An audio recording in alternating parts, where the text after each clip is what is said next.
Pernahkah Anda membayangkan memanen raspberry manis dan harum dalam jumlah yang sangat banyak, namun kenyataannya Anda hanya mendapatkan segenggam kecil buah?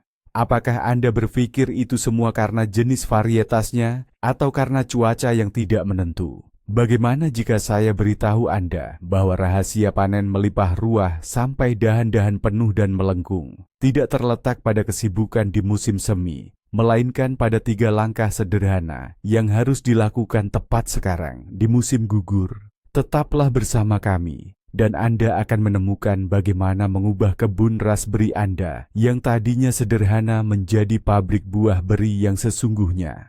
Musim gugur di kebun bukanlah akhir dari musim tanam. Ini sebenarnya adalah awal dari musim berikutnya. Justru pada saat inilah kita meletakkan fondasi untuk kesehatan masa depan dan produktivitas tanaman kita. Dan raspberry tidak terkecuali.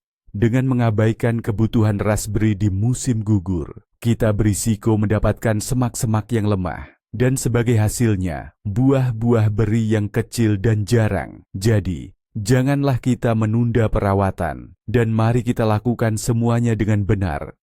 Baiklah, mari kita beralih ke langkah pertama, dan mungkin yang paling penting, pemangkasan musim gugur yang tepat. Bisa dibilang ini seperti bersih-bersih besar di kebun frambos Anda. Tanpa itu semua upaya lain akan sia-sia. Jika Anda melewatkan langkah ini, di musim semi Anda akan mendapati semak-semak yang kusut dan sakit. Bukannya tanaman yang kuat dan sehat. Jadi, ambil gunting pangkas Anda, dan mari kita rapikan.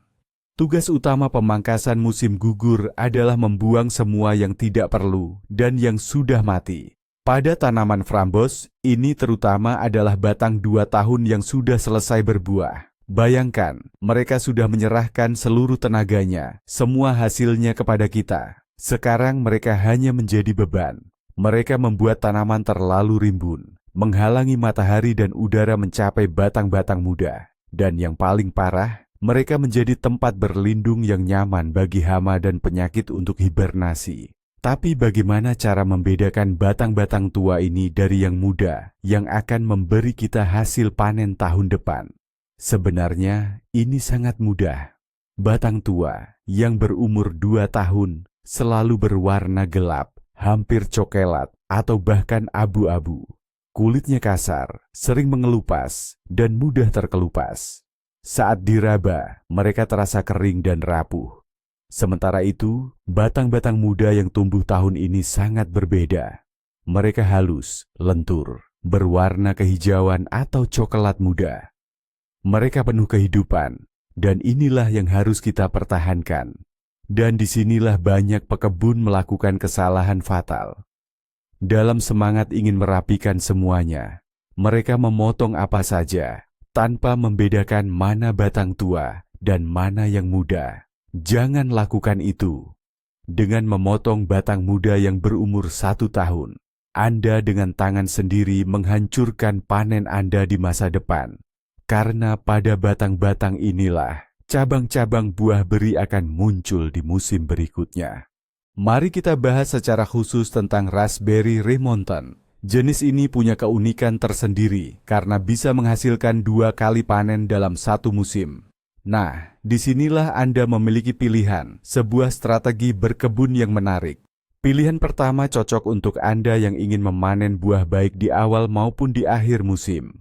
Caranya, pada musim gugur, Anda cukup memangkas bagian pucuk dari tunas-tunas muda, yaitu bagian yang sudah selesai berbuah di akhir musim panas. Biasanya sekitar 20-30 cm dari ujung. Apa keuntungannya? Tahun berikutnya, dari bagian batang yang tersisa dan berhasil melewati musim dingin, Anda akan mendapatkan panen pertama yang lebih awal. Lalu di bulan Agustus hingga September, buah-buah akan kembali matang pada tunas-tunas baru yang tumbuh sejak musim semi. Dengan cara ini, Anda bisa menikmati panen buah raspberry sepanjang musim. Pilihan kedua ini lebih radikal, namun sangat populer dan relatif mudah. Caranya adalah dengan memangkas habis semua tunas raspberry remontan hingga ke pangkalnya di musim gugur, tanpa menyisakan tunggul sedikit pun. Memang, Bedengan Anda mungkin akan terlihat kosong setelahnya, tapi jangan khawatir. Metode ini menawarkan banyak sekali keuntungan besar. Anda akan sepenuhnya membersihkan kebun dari semua penyakit dan hama yang mungkin menumpuk sepanjang musim dan berpotensi bersembunyi selama musim dingin. Selain itu, di tahun berikutnya, tanaman tidak perlu lagi membuang energi untuk batang-batang tua. Sebaliknya, ia akan mengerahkan seluruh tenaganya untuk membentuk tunas-tunas baru yang lebih kuat dan produktif. Hasilnya, Anda akan mendapatkan satu kali panen, namun hasilnya sangat melimpah dan buahnya berkualitas tinggi di akhir musim panas. Ditambah lagi, perawatan kebun raspberry Anda akan menjadi jauh lebih sederhana. Baik, masalah pemangkasan sudah beres. Semak-semak kita kini bebas dari semua bagian tua dan tidak perlu, mereka seolah bisa bernapas lega. Tapi coba pikirkan ini. Sepanjang musim panas, tanaman raspberry kita bekerja keras tanpa henti untuk memberi kita panen yang melimpah. Ia telah menghabiskan banyak energi dan nutrisi. Dan sekarang, menjelang musim dingin yang panjang dan dingin, ia sangat membutuhkan dukungan kita. Oleh karena itu, langkah wajib kita yang kedua adalah pemupukan musim gugur yang tepat. Ini bukan sekadar makanan, melainkan lebih seperti kompleks vitamin, agar ia bisa melewati musim dingin dengan sukses dan tumbuh kuat di musim semi. Di sini saya harus memperingatkan Anda tentang kesalahan paling fatal dan merusak. Jangan pernah, dengar ya, jangan pernah menggunakan pupuk nitrogen di musim gugur. Yang saya maksud adalah pupuk kandang segar, kotoran ayam, urea, atau amonium nitrat. Nitrogen adalah pemicu pertumbuhan biomasa hijau.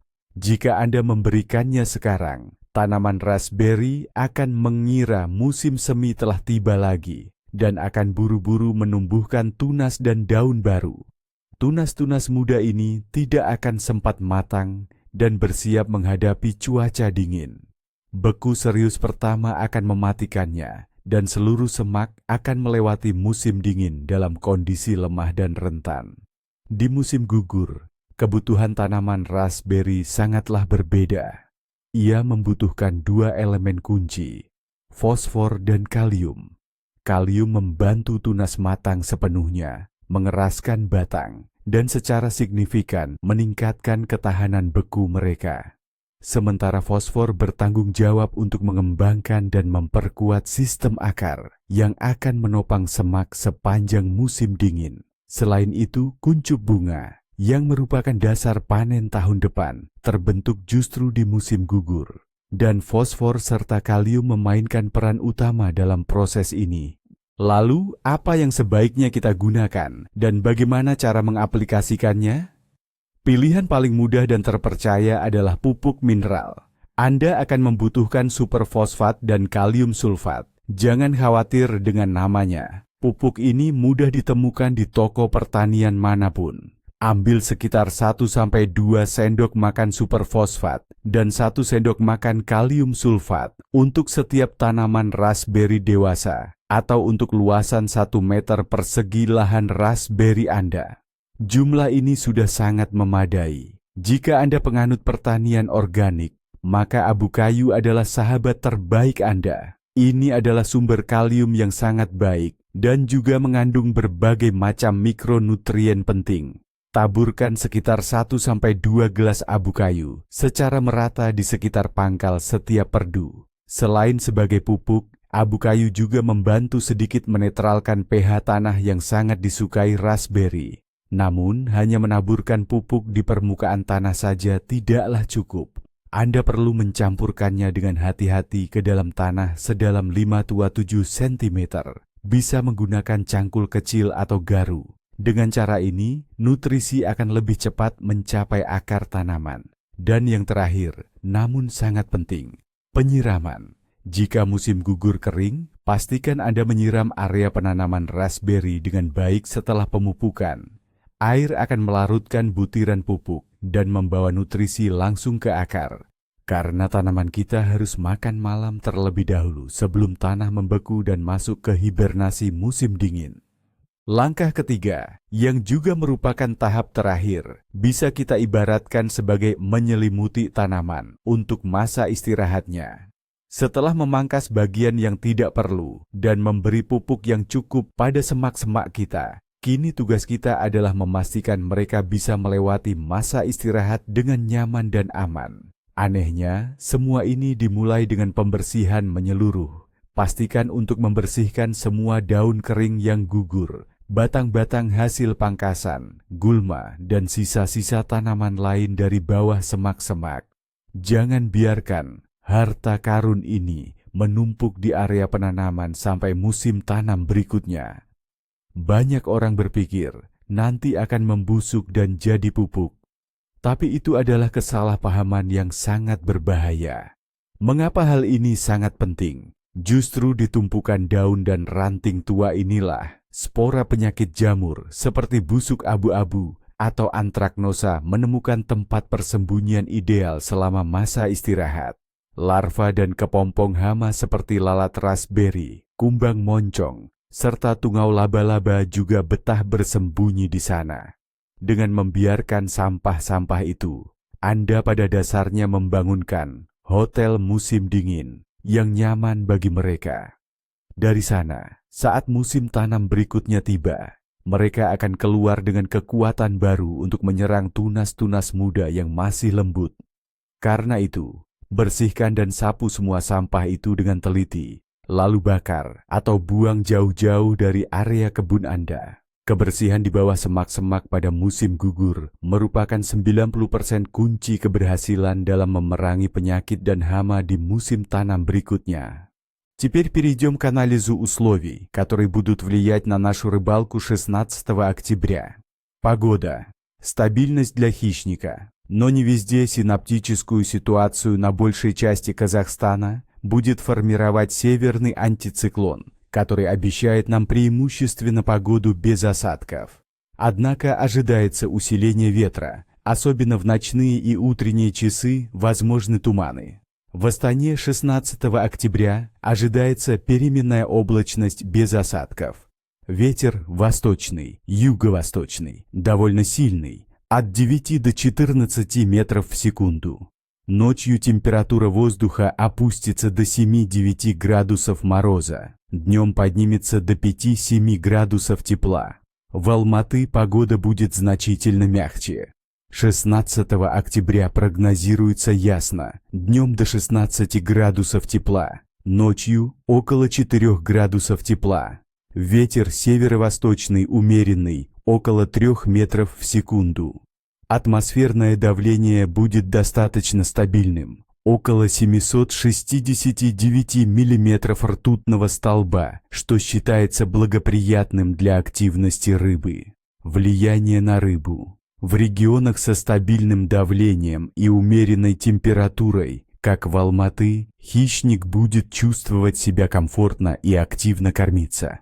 Но там, где ветер сильный и перепады температур существенные, рыба может быть менее активной и более капризной.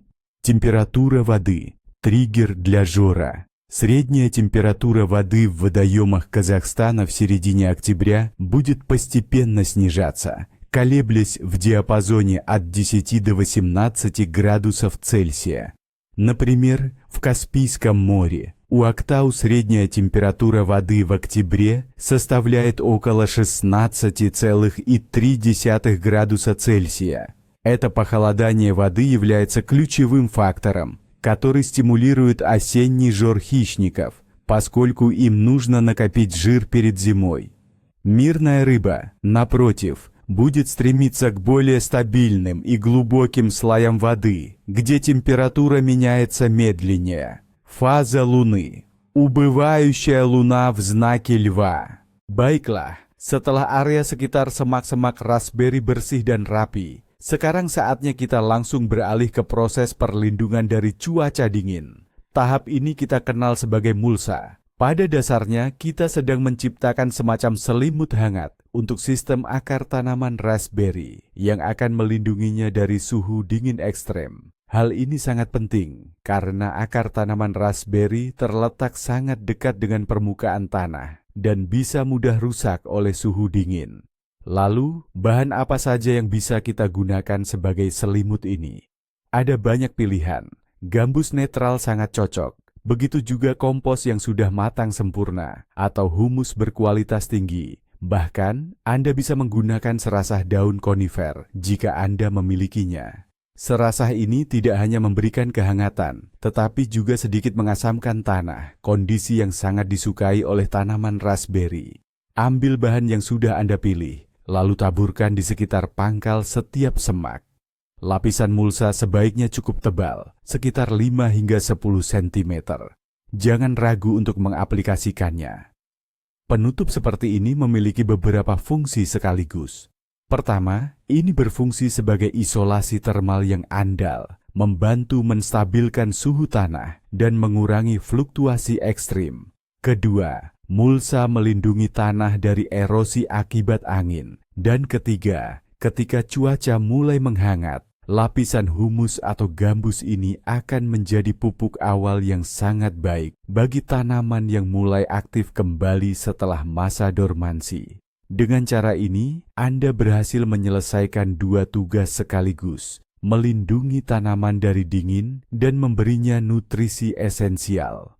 Kelihatannya memang mudah, pemangkasan, pemupukan, dan mulsa. 3 langkah yang berbeda. Tapi tahukah Anda apa rahasia utamanya?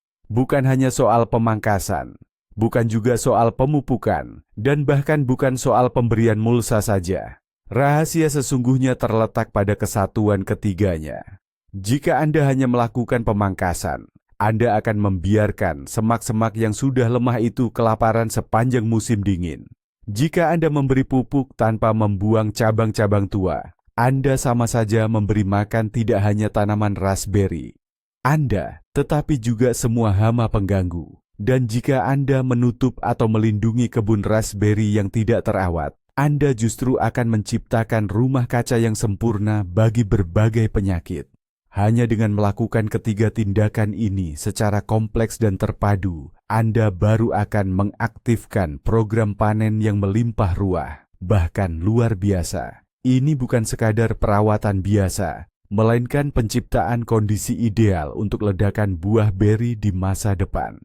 Inilah kuncinya, sebuah titik balik yang memisahkan panen sederhana dari tumpukan ember-ember penuh buah, hingga tidak ada lagi ruang kosong di dalamnya. Baiklah, mari kita rangkum. Hanya ada 3 langkah sederhana yang perlu dilakukan di musim gugur ini. Pertama, pangkaslah dengan cermat semua batang tua yang berumur 2 tahun. Buang hingga ke pangkalnya. Kedua, berikan pupuk pada tanaman raspberry dengan fosfor dan kalium. Lupakan dulu nitrogen hingga musim semi tiba.